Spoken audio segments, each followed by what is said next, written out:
नमस्कार, मी अजय जयगौड. स्वागत आहे तुमचं अलिबाग मूळ मतदारसंघातील बातम्या विशेष कार्यक्रमामध्ये. आज आपल्यासोबत शेतकरी कामगार पक्षाचे अलिबाग मूळचे माजी आमदार पंडितशेठ पाटील आहेत. पाटील साहेब, पहिलं स्वागत आहे तुमच्या चॅनलमध्ये. धन्यवाद. पाटील साहेब, सगळ्यात महत्त्वाचे म्हणजे मार्च महिन्यामध्ये रायगड बत्तीच्या लोकसभेच्या निवडणुकीच्या आचारसंहिता लागतील असा एकंदरीत अंदाज आहे. त्या माध्यमातून कालच अजित पवार यांनी एक म्हटल्याला मला वाटतं कुठंतरी सभा घेतलेली होती. त्या निमित्ताने रायगडचे खासदार कीचे उमेदवार सुनील तटकरे असू शकतात असं त्यांनी सांगितलं. याच्या अगोदर भारतीय जनता पार्टीने कार्यकर्त्यांचे मेळावे घेऊन धैर्यशील दादा, जे तुमच्या शेतकरी कामगार पक्षामधून भारतीय जनता पार्टीमध्ये गेलेले आहेत, ते उमेदवार असतील अशा पद्धतीचं काहून माचवलेलं होतं. परंतु अचानक त्यांच्या त्या सर्व मेळावे वगैरे रद्द झाले आणि त्या दृष्टिकोनातून सुनील तटकरे यांनी काहीतरी जादूची कांडी फिरवली आणि तेच उमेदवार असतील अशी घोषणा कालच अजित पवार यांनी केली. इंडिया आघाडीतून तुम्ही अनंत गीते यांचं नाव पुढे करताय. गेल्या वेळेला तुमच्या माध्यमातून युतीतून सुनील तटकरे खासदार झालेले होते, परंतु नंतर त्यांनी त्यांची दिशा बदलली आणि आता ते तुमच्या विरोधात कदाचित ह्या वेळेला उभे असतील. तर तुमच्या माध्यमातून ते खासदार झालेले होते 2019ला, 2024मध्ये पण ते असतील. तर त्या दृष्टिकोनातून ते पुन्हा जिंकू शकतात. 2024 आणि 2019ची परिस्थिती वेगवेगळी होती. त्यावेळेला सुनील तटकरे यांनी विद्यमान खासदार अनंत गीते यांचा निसटता असा पराभव केला होता.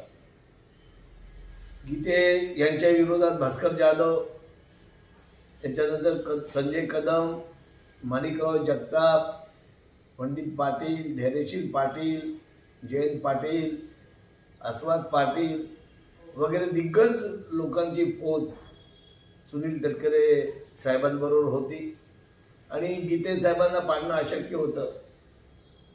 पण त्यांच्या पण 4-2 चुका झाल्या आणि आम्ही त्यावेळेला या आघाडीला विरोध केला. म्हणून आम्ही सुनील तटकरे यांना आम्ही भरघोस असा पाठिंबा देऊन त्यांना खासदार पण केलं. त्या प्रसंगी सुनील तटकरे यांच्या निकालाच्या वेळेला प्रशासनाने आमच्यावरती खोटे गुन्हे दाखल केले. अजून आम्ही कोर्टात फेऱ्या मागतो. आज परिस्थिती बदललेली आहे. सुनील तटकरे हे त्यावेळेला शेतकरी कामगार पक्षाच्या कार्यकर्त्यांचा तटकरेंना पाठिंबा देऊ नका असा आग्रह होता, पण नेते मंडळींनी ऐकलं नाही. त्यांच्याच मुलीला जिल्हा परिषद अध्यक्षपद दिलं. कुठेतरी तटकरे बोलले की आमचं ठरलं होतं. ठरलं काय की 12 मतं त्यांची आणि 25 मतं आमची. हे कुठलंच गणित जमत नाही. आणि आमच्या नेतृत्वाने त्यांना अध्यक्षपद पण दिलं, 3 वर्ष झाली दिलं. निधीचं वाटप पण समान केलं, पदाधिकारी पण समान नेमले. त्यांच्या मुलाला विधान परिषदेमध्ये आम्ही पाठवला आणि तटकरे साहेब बोलतात की आमची वरील बोलणी झाली, पण हे कार्यकर्त्यांना मान्य नव्हतं. तरी तशा परिस्थितीमध्ये तटकरे साहेबांना निवडून आणण्यासाठी शेतकरी कामगार पक्षाचे नेते भाई जयंत पाटील यांनी अपार कष्ट केले. जयंत पाटील भाषणात सांगायचे तटकरे खासदार म्हणजे मी खासदार. पण खासदार झाल्यानंतर आता मी एवढ्या मोठ्या माणसाला योग्य बोलवलं नाही, पण रंग त्यांनी बदलला. त्या रंग कोण बदलते तुम्हाला माहिती आहे? 3 रंग असतात ना कुठले तरी. तर त्यांनी त्यांच्या आणि त्याच्यानंतर 6 महिन्यांनी विधानसभेच्या निवडणुका झाल्या आणि जे 5 आमदार होते ते 5ही आमदार पडले आणि आदिती तटकरे यांना शेतकरी कामगार पक्षाने त्यावेळेला पाठिंबा दिल्यामुळे ते 50,000 मतांनी निवडून आणले. आजही त्या मतदारसंघामध्ये शेतकरी कामगार पक्षाला मानणारे 30-40,000 मतदार आज पण आहेत. पण आज परिस्थिती अशी आहे की ज्याने यांना पाडण्यासाठी प्रयत्न केले होते त्यांना घेऊन त्यांच्या मतदारसंघात ते फिरतात. आजच्या परिस्थितीमध्ये गीते साहेबांचं पारडं जड आहे. गीते साहेब हे संयमी नेतृत्व आहे. ते सत्तेत असतो, मंत्री असो किंवा खासदार असो, पण त्यांनी सर्वसामान्य जनतेला कधीच त्रास दिला नाही. जरी ते आम्ही त्यांच्या विरुद्ध लढलो, मी त्यांचा पराभव झाल्यानंतर मी स्वतः त्यांना फोन लावला की ते साहेब आमच्या हातातून चूक झाली, पण आज पण या वयात ते केंद्रात 2दा मंत्री होते, 6 वेळा खासदार होते आणि खऱ्या अर्थाने एवढ्या मतदारसंघामध्ये फिरत असताना कोणाच्या वैयक्तिक जीवनात कधी भाग घेतला नाही, एखादी विकास कामं कमी केली असते, पण खऱ्या अर्थाने आज गीते साहेबांना पाठिंबा देणारे, आजची लोकसभा मतदारसंघाची परिस्थिती अशी आहे, भास्करराव जाधव आज गीते साहेबांबरोबर आहेत, संजय कदम गीते साहेबांबरोबर आहेत, माणिकराव जगताप यांची मुलगी आज गीते साहेबांबरोबर आहे, आज पंडित पाटील गीते साहेबांबरोबर आहे, जयंत पाटील तर त्यांनी सर्वप्रथम शेतकरी कामगार पक्षाचे नेते भाई जयंत पाटील यांनी गीते साहेबांची सिंहदंदा उमेदवारी डिक्लेअर केली आणि खऱ्या अर्थाने सर्वच पक्षाला फसवल्यामुळे आज सर्व पक्ष लोकांची आज नाराजी आहे आणि आज धैर्यशील पाटील ज्यावेळेला बीजेपी मध्ये गेले तेव्हा त्यांना गाजर दिला होता बीजेपीने की आम्ही तुम्हाला खासदारकीची निवडणूक तिकीट देऊ आणि 2 महिन्यांनी तटकरे साहेबांची एंट्री झाली. आज या आघाडी सरकारमध्ये, युती सरकारमध्ये शिंदे सेना आणि काँग्रेस शिवसेनेची बीजेपीची युती होती.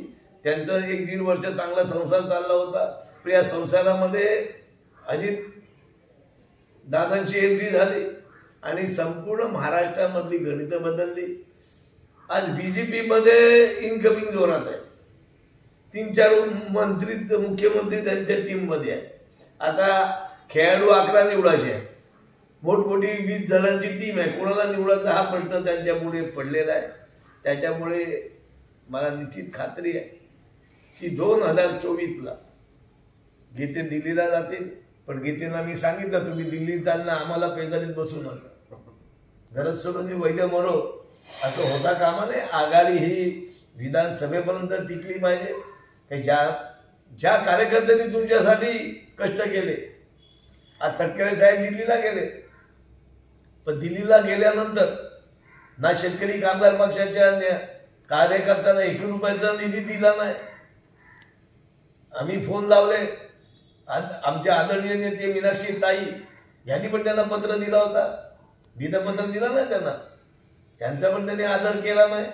याच्या उलट जेल मागच्या 2019ला विद्यमान आमदार महेंद्र शेठ दळवी यांनी त्यांच्यावरती टीका केली होती. त्यांच्या कार्यक्रमाला उपस्थित राहून त्यांचे हात बळकट करण्याचा प्रयत्न त्यांनी केला. त्याच्यामुळे आज जिल्ह्यामध्ये तटकरे कुटुंबाबद्दल कार्यकर्त्यांच्या मनात तीव्र भावना आहे. त्या नेते मंडळी काय करते ते काय सांगता येत नाही, पण मी निश्चित सांगतो याच्या विरुद्ध गीते जे उमेदवार आहेत, आज ते एवढ्या वर्ष राजकारणात आहेत, पण त्यांच्या विरुद्ध अशी संग्रामाची लाट नाही. आणि गीते 6 वेळा खासदार असून देखील एकही भ्रष्टाचाराचा आरोप नाही, शासकीय यंत्रणेचा दुरुपयोग नाही, कधीच त्यांनी हेलिकॉप्टरमधून प्रवास केला नाही. आताचे लोकप्रतिनिधी मुंबईहून सिंहदंड जायला हेलिकॉप्टरचा वापर करतात. जीएसटीचा पैसा त्याच्यासाठी खर्च केला जातो. पोलिसांचं कुठलं संरक्षण नाही, ना कमांडो ना काय नाही. गीते साहेब मंत्री असताना देखील त्यांनी त्यावेळी रस्त्याची परिस्थिती गंभीर होती, तरी पण ते एवढ्या मोठ्या मतदारसंघात गाडीने फिरायचे. मला निश्चित खात्री आहे की ह्यावेळी 2024ला लोकशाहीमध्ये विरोधी पक्ष टिकला पाहिजे. आज मोदी सांगतात की 400च्या वरती जाऊ, 370च्या वरती जाऊ. अरे बा, असं असताना मग तुम्ही अन्य पक्षाचे लोक काय तुमच्या पक्षात घेतात? कारण ह्याच्यावरती तुमच्या कार्यकर्त्यांवरती नरेंद्र मोदी यांचा विश्वास नाही.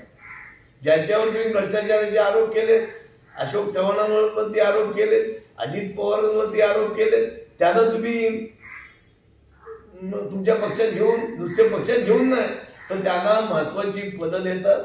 कालच मी बातमी वाचली की बीजेपीतले जे ज्येष्ठ नेते आहेत माधवराव भंडारी, की ह्यांनी बीजेपीचा मॅनिफेस्टो लोकांपर्यंत सांगितला आणि बीजेपीचं वातावरण केलं. त्यांच्या मुलांनी त्यांच्या नेतृत्वाला पत्र दिलंय की आम्ही किती वर्ष अन्याय सहन करायचा. आज म्हणजे 105 आमदार असताना त्यांना ठेवून जो नवीन येतो त्याला ते तिकीट देतात. त्याच्यामुळे मला निश्चित खात्री आहे लोकशाहीमध्ये आज नरेंद्र मोदी यांच्याकडे अमर्याद सत्ता आहे. सत्तेचा वापर करून त्या विरोधी लोकांना नामोहरम करण्याचा ते प्रयत्न करत असतात. पण माझा भारतीय जनता ही अन्यायाविरुद्ध लढणारी आहे आणि 2024ला मतदान हे आज EVM मध्ये घोटाळा होऊ नये अशी मी आशा आपल्या माध्यमातून करतो. मला निश्चित खात्री आहे की 2024ला देशातलं चित्र बदललेलं असेल. मी आज बऱ्याच वर्ष राजकारणात 42 वर्ष मी कैलासवासी प्रभाकर पाटील, दत्ता पाटील, मीनाक्षी पाटील यांच्याबरोबर काम केलेलं आहे. मला निश्चित खात्री आहे आणि मला बराच अनुभव आहे की संपूर्ण मतदारसंघात कोण कुठल्या पक्षात आहे, कोण काय करत याची इतुंबूत मला माहिती आहे. माझा मागच्या इलेक्शनला पराभव झाला, पण मी पराभवाने खचून गेलो नाही, कारण लोकशाहीमध्ये पराभव होणं पण आवश्यक आहे.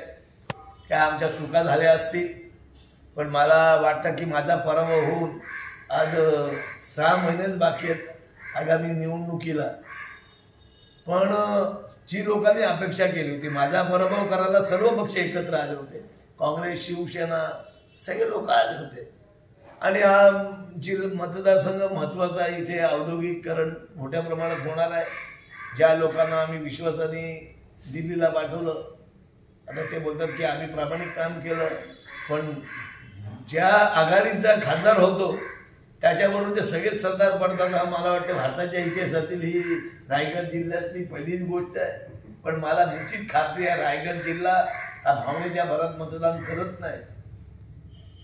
ज्यावेळेला काँग्रेस पक्षाचे राजीव गांधी यांच्या नेतृत्वाखाली खासदार निवडून आले होते 400च्या वरती, तेव्हा अंतुले साहेबांचा पराभव करणारा हा रायगड जिल्हा आहे.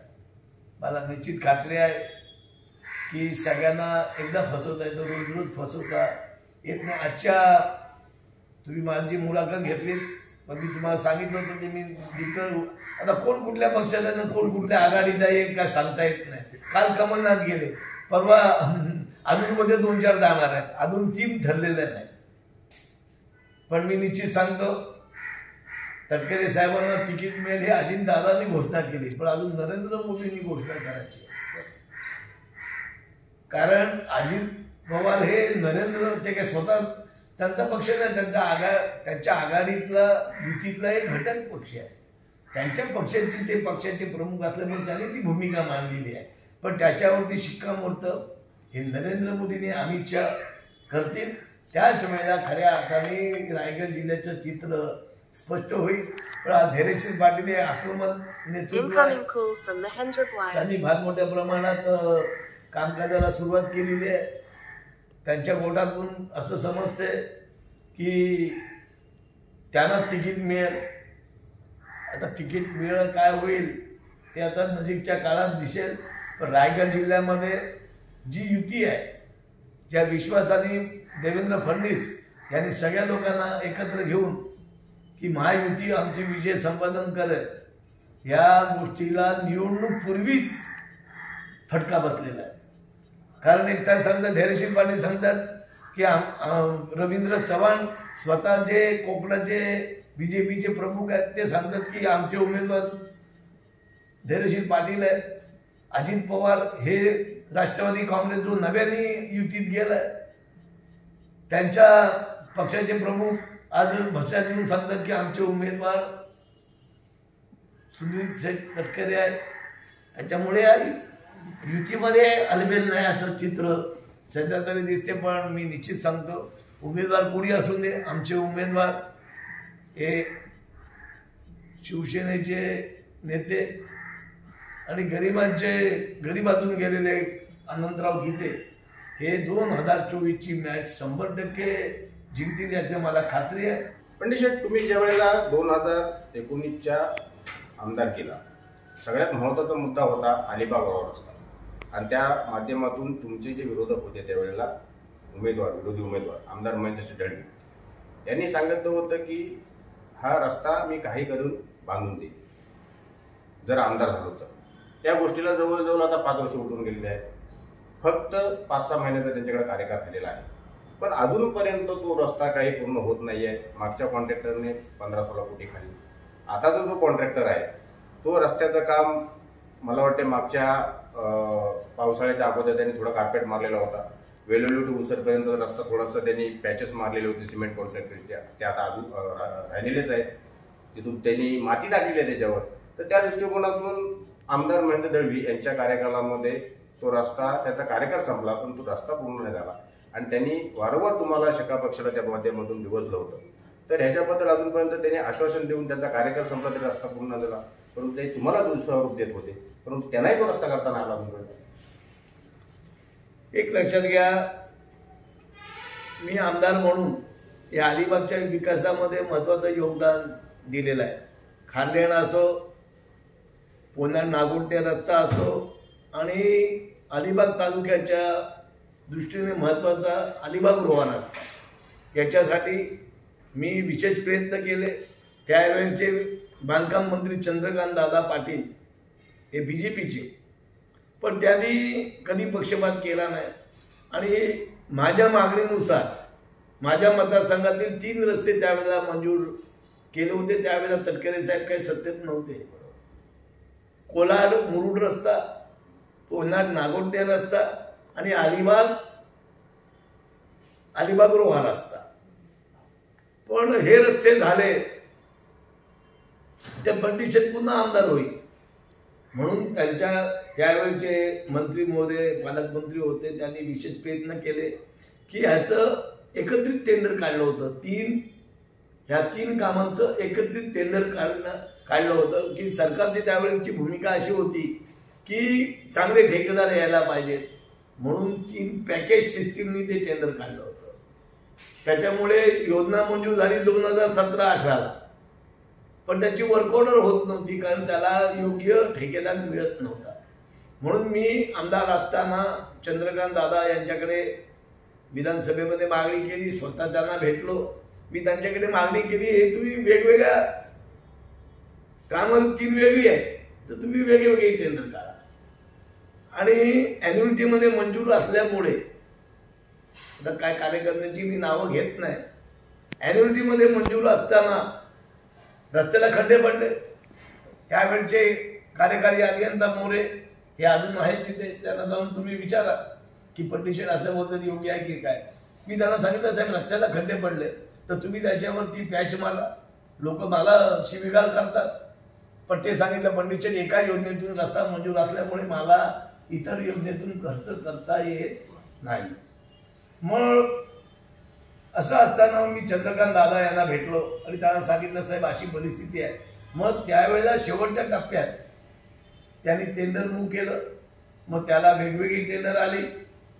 म्हणजे माझं इलेक्शन झाल्यानंतर तिथपर्यंत त्यांनी टेंडर प्रोसेस तशीच ठेवली. कारण हे 2 रस्ते जर झाले असते तर पंडित 100% आमदार झाला असता. आता टेंडर झालं वेगळं. हे काम 180 कोटी रुपयाचं आहे. त्याच्यामध्ये सगळे जे ब्रिजेस आहेत अलिबाग शहरापासून तर ते रोहाच्या टोकापर्यंत ब्रिज व्हायला पाहिजे, त्याचं मजबूतीकरण आहे, त्याच्यामध्ये रुंदीकरण आहे. ह्याचं मूळ पहिलं काम गुजरातच्या एजन्सीला मिळालं. त्याला राज्य सरकारने 18 कोटी दिले, पण त्यांनी 18 कोटी घेऊन तो पण पळून गेला. आणि आता आशिष कन्स्ट्रक्शन या कंपनीला राज्य सरकारने ते काम दिलेलं आहे. त्याचा नारळ पण फुटलेला आहे. नवीन आमदारांनी, कारण सरकारचा पैसा, मी जरी आमदार होतो तरी हा पैसा जनतेचा आहे आणि विद्यमान आमदारांना अधिकार आहे तो त्याप्रमाणे त्यांनी वापर केला. पण माझ्या इलेक्शनमध्ये या रस्त्याचा मुद्दा त्यांनी केला होता. आज विद्यमान आमदारांचे 4.5 वर्ष संपली. आता राहिलेली 2-4 महिने आहेत कामाचे. पण आज माझी आपल्या माध्यमातून सरकारकडे मागणी आहे की अयोध्येमध्ये मंदिर 2 वर्षात पूर्ण होते, संसद 2 वर्षात पूर्ण होते, मग अलिबाग रोहा रस्ता 4.5 वर्ष का होत नाही. आणि आज वाजत गाजत त्याचं लोकार्पण आपला नारळ फोडला होता, त्या गोष्टीला पण मला वाटतं वर्षाचा कालावधी गेलेला आहे. तर माझी मागणी आहे की या रस्त्याचं एस्टिमेट प्रमाणे काम व्हायला पाहिजे, पण ते काम होत नाही. का खाना कंपनीजवळ गेल्या वर्षी कॉन्क्रीटीकरण झालं, त्याची पण अवस्था तशी आहे. तर पत्रकार मंडळी मी आमदार असताना या रस्त्याबद्दल जे आक्रमक होते ते काहीच बोलायला तयार नाही. पण आज मी निश्चित सांगतो की मी आमदार असताना जी कामं मंजूर केली, उदाहरणार्थ शिरोली ते मानकोळी रस्ता, याच्यासाठी मी 10 कोटी रुपयाचा निधी मंजूर केला होता, ते पण काम अर्धवट आहे. मानकोळे भैरीचा पाडा ही खाल्ल्यांसाठी मी 11 कोटी मंजूर केले होते, ते पण काम अपूर्ण आहे. आणि आता सरकार फार मोठ्या प्रमाणात निधी मंजूर करते, पण त्याचे एस्टिमेट करायला, त्याची बिलिंग करायला संबंधित खात्यामध्ये अधिकारी पण. तर अलिबाग रोहा रस्ता निश्चित दाने पण लिखाय खानेवारी करणार. याचा नारळ, याचा लोकार्पण 16 माझ्याच हस्ते 2024 मध्ये होईल. कारण नियतीला मान्य नाही ना, रस्ता कोणी मंजूर केला आणि त्याचं श्रेय कोण घेते. पण हा रस्ता व्हायला पाहिजे 2024ला. आमच्या आघाडीचे नेते मंडळी ह्याचं लोकार्पण करेल. मी निश्चित सांगतो की ह्याच्यासाठी लोकशाहीमध्ये विरोधी पक्ष असणं आवश्यक आहे. आज गेल्या 5 वर्षामध्ये जो संपूर्ण देशामध्ये रायगड जिल्हा एकमेव जिल्हा आहे की तो 4 पदरी रस्त्यांनी जोडलेला आहे. छत्रपती शिवाजी महाराजांची राजधानी असणाऱ्या जिल्ह्याचं ठिकाण अलिबाग वडखळ रस्ता, पेजारीहून वडखळला जायला 2-2.5 तास लागतात, अलिबागहून यायला 4 तास लागतं. आणि राज्य सरकारचे मंत्री सांगतात की आम्ही गोव्याला इथून 5 तासात जाऊ. कागदावरती योजना भरपूर आहे, पण प्रत्यक्ष त्याचं अंमलबजावणी होत नाही. बरेच प्रश्न आहे. निश्चित त्याचं उत्तर 2024ला जनता देईल. पुढील प्रश्नाकडे आपण जाऊया. एकेकाळी अलिबागमध्ये उमटे धरणातून पाण्याचा पुरवठा व्हायचा. त्या धरणाची सध्या अशी परिस्थिती आहे की 1 दिवस आड करून पाणी जनतेला, म्हणजे चौल विभागामध्ये बोला किंवा त्या रामराव विभागामध्ये बोला, तिथपर्यंतच ते धरण सध्या पाणी पुरवठा करतो.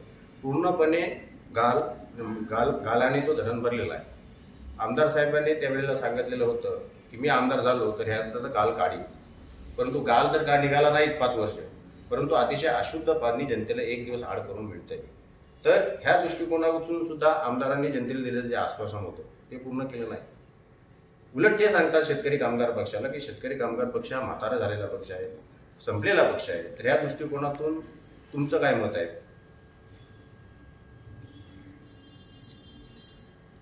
अरे, अलिबाग तालुक्यामध्ये उमटे धरण हे 75 साली झालं होतं. आज 2024ला आहे. त्यावेळची लोकसंख्या आणि आताच्या लोकसंख्येमध्ये फरक आहे. उमटे धरणाला गाळ काढला पाहिजे. विद्यमान खासदार, विद्यमान आमदार यांनी उमट्याच्या धरणामध्ये नारळ फोडल्याचे फोटो तुमच्याच माध्यमातून मी बघितले. त्या पण गोष्टीला बरेच वर्ष झाली. सांबर कोण धरण व्हायला पाहिजे. मी आमदार असताना याच्यासाठी प्रयत्न केले. दत्ता पाटील, मीनाक्षी पाटील, जयंत पाटील यांनी प्रयत्न केले. आज जागेचे भाव वाढल्यामुळे तो प्रकल्प अर्धवट आहे. उमटे धरणाचा गाळ काढला पाहिजे, त्याचं मजबूतीकरण करायला पाहिजे. जलजीवन मिशन योजना या प्रत्येक गावात 2-2 कोटीच्या चालू असताना पुन्हा परत MGBची काही 100 काही 150 कोटीची योजनेचं काम चालू आहे. पण पाण्याचा साठा वाढला पाहिजे, याच्यासाठी प्रशासनाचं अजून काय प्रयत्न झालेले दिसत नाही. कारण विद्यमान लोकप्रतिनिधींनी जो पाठपुरावा करायला पाहिजे तो केलेला नाही. पण मला वाटतंय की शेतकरी कामगार पक्षाचे नेते भाई जयंत पाटील यांनी जो खानावला उसर प्रोजेक्ट चालू आहे ती MIDCची लाईन, कारण ही अलिबागहून नेली, तळून नेली की त्याचं पाण्याची सोनी भरपूर होते.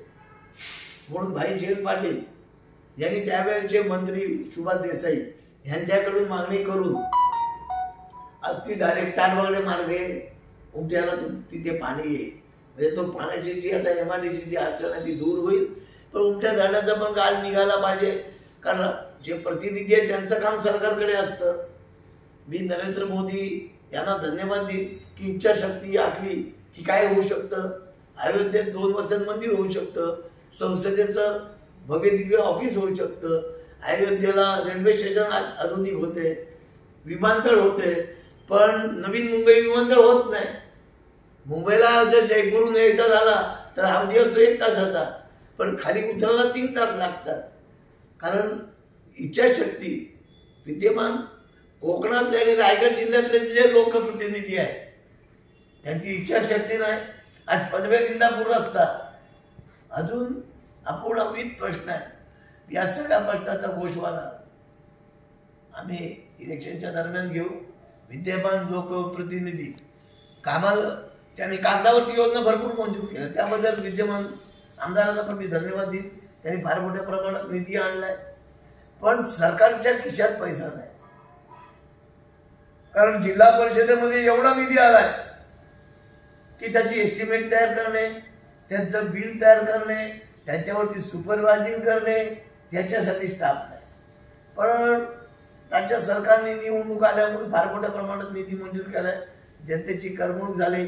पण मला वाटतं की मी आमदार असताना जी कामं आहेत तीच अजून मंजूर नाही झाली, तर नव्याची कामं कधी मंजूर होते.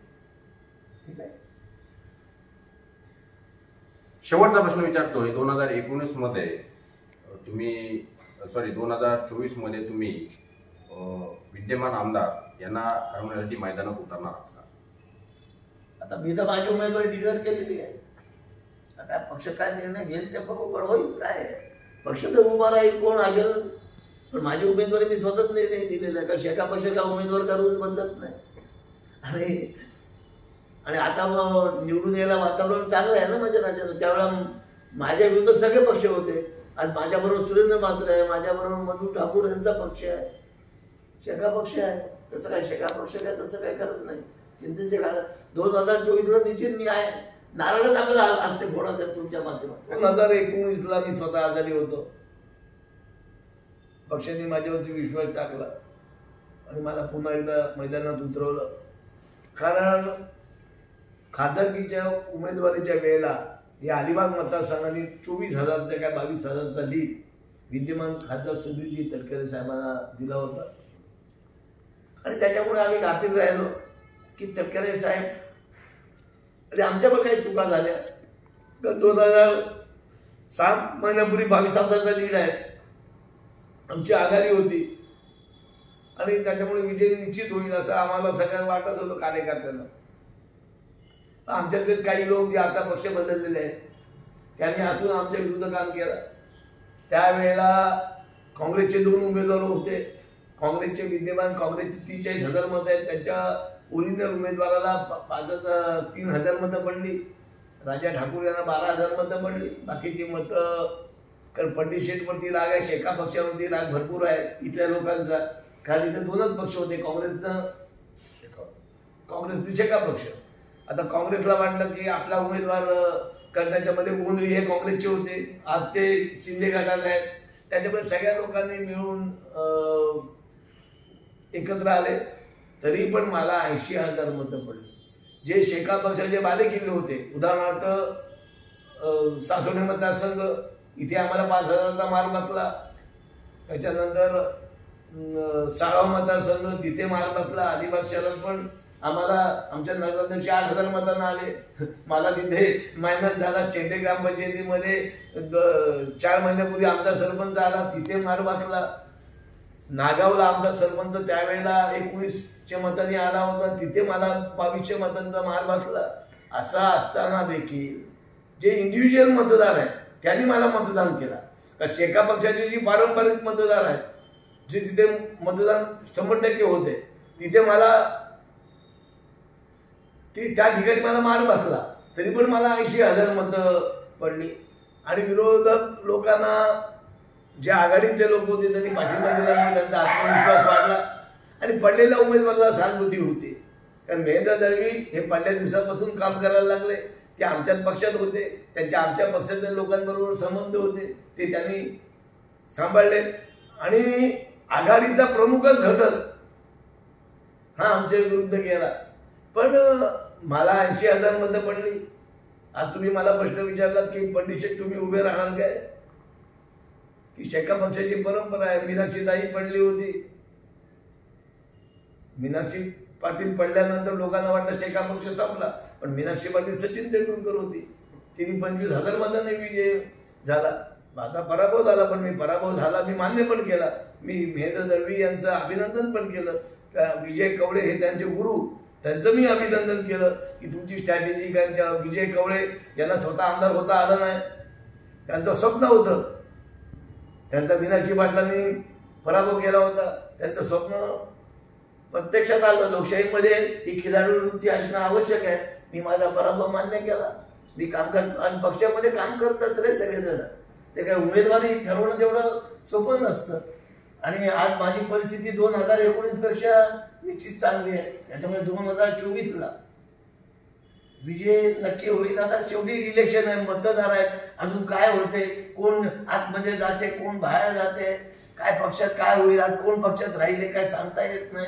अस्तित्वाचं वातावरण आहे.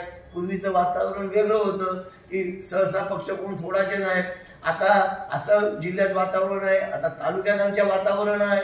पेजारी गावामध्ये कुठलेच लोक येत नव्हती, आता सकाळी आमच्या हस्ते उद्घाटन करतात, दुपारी दुसऱ्यांना बोलवतात, रात्री तिसऱ्यांना बोलवतात. आता सगळे लोक सगळ्यांची आहेत. पण मला निश्चित खात्री आहे की 2024ला रायगड जिल्ह्याचं सगळं चित्र बदलेल. आणि तुमच्या माध्यमाला पण माझी विनंती आहे की तुमच्या पण चॅनलने माझ्या विरुद्ध त्यावेळेला अभियान राबवला होता. तो लोकशाहीचा अधिकार आहे, आम्ही काय त्याच्याबद्दल कधी तुला हस्तक्षेप घेतला नाही. पण अलिबाग तालुक्याने संपूर्ण रायगड जिल्ह्यामध्ये आज संपूर्ण तुझ्या रामराज भागामध्ये आमदार असताना मीनाक्षी पाटील आणि पंडित शेख यांनी लाईट पोहोचवला, रस्ते पोहोचवले. डांगीचा रस्ता आम्ही केला, तू गेला होतास तिथे. त्याच्यानंतर रुचत भूमतीचा रस्ता आम्ही केला. रस्ते आम्ही केले म्हणजे मेहरबानी नाही केलं, जनतेचा पैसा आहे. जनतेचा पैसा लोकांपर्यंत आणणारा शेका पक्ष आहे. आम्ही त्याचा कधीच उवा केला नाही की आमचे पैसे आहेत. मी निश्चित खात्री सांगतो की अलिबाग तालुक्यामध्ये आज पण विद्यमान सरकारवाले आमदार आम्हाला प्रलोभन देतात. आम्ही शिवबंधन पण नाही मानला, शिवसेनेत शिवबंधन मानला, शिवबंधन तोडून लोक दुसऱ्या पक्षात गेले. आमच्याकडे बंधन नाही, काय नाही, एकच पक्ष, एकच झेंडा. निश्चित 2024ला आज या रायगड जिल्ह्यामध्ये आज पण जयंत पाटील आम्ही ठरवू तोच खासदार होईल. आज सगळे लोक आमच्याशी बोलतात, पण आम्ही जसा राम, आता सगळं राममय वातावरण आहे ना. मला राम एक पंथी एक पत्नी होता. शेतकरी कामगार पक्षाचे नेते हे दिलेला शब्द पाळणारे आहेत. मग त्याच्यासाठी शेंडी तुटून पालवी तुटू. जयंत पाटला फार मोठा नेता आहे, पण तो तत्वाने चालणार आहे. तो प्रलोभनाला बळी पडत नाही. आणि तुला परत एकदा सांगतो, 2024ची उमेदवारी गीते साहेबांची जयंत पाटलांनी डिक्लेअर केली आणि त्यांना अनुमोदन उद्धव साहेबांनी दिलं. त्याच्यामुळे निश्चित होईल आणि चिंतेचं कारण नाही. तुमच्या पण चॅनलला मी धन्यवाद देतो. खऱ्या अर्थाने अलिबाग तालुक्यामध्ये अतिश गायकवाड ना, अतिश ना, याचं जे चॅनल आहे खऱ्या अर्थाने तो काय पंडित शेठला पण त्यांनी सोडला नाही, कोणालाच सोडला नाही. वस्तुस्थिती जनतेपर्यंत मानणारं चॅनल म्हणून रायगड जिल्ह्यामध्ये त्याचा गौरव आहे. असे लोकप्रतिनिधी आणि असे पत्रकार जर समाजामध्ये असतील तर निश्चित प्रशासनावरती, लोकप्रतिनिधीवरती कंट्रोल राहील. आणि निंदकाचे घर शेजारी असलं पाहिजे. लोकशाहीमध्ये विरोधी पक्ष असणं आवश्यक आहे. आणि तुमचं काम आहे, जो माणूस असतो, जो पदाधिकारी असतो, त्याच्या हातातून चुका होत असतात आणि त्याची आठवण आणि समाजापुढे तुमच्या चॅनलने जे विविध प्रश्न मांडले त्याबद्दल खऱ्या अर्थाने आज लोकप्रतिनिधींना पण तुमच्या चॅनलची दखल घ्यायला लागते. तुम्ही मला माझी मुलाखत घेतली, माझे विचार लोकांपर्यंत तुम्ही पोहोचवा, त्याबद्दल तुमच्या चॅनलला धन्यवाद देतो. तर अशा पद्धतीने कशा पद्धतीने 2024चा खासदार हा शेका पक्ष ठरवेल तोच होईल. आणि 2024ला आमदारकीच्या रूपाने मी पुन्हा येईल. ज्या पद्धतीने मीनाक्षी पाटील यांनी सचिन तेंडुलकरसारखी बॅटिंग केली होती तशीच बॅटिंग करून पुन्हा 25,000 मतांनी ते सुद्धा जिंकून येतील असा यांचा ठाम विश्वास होता. त्यांनी बहुमूल्य वेळ आपल्याला दिला, त्याच्याबद्दल आपण त्यांचे आभार व्यक्त करतो. इथेच थांबतो. जर का म्हणून लाईक करा, शेअर करा, सबस्क्राईब करा. धन्यवाद.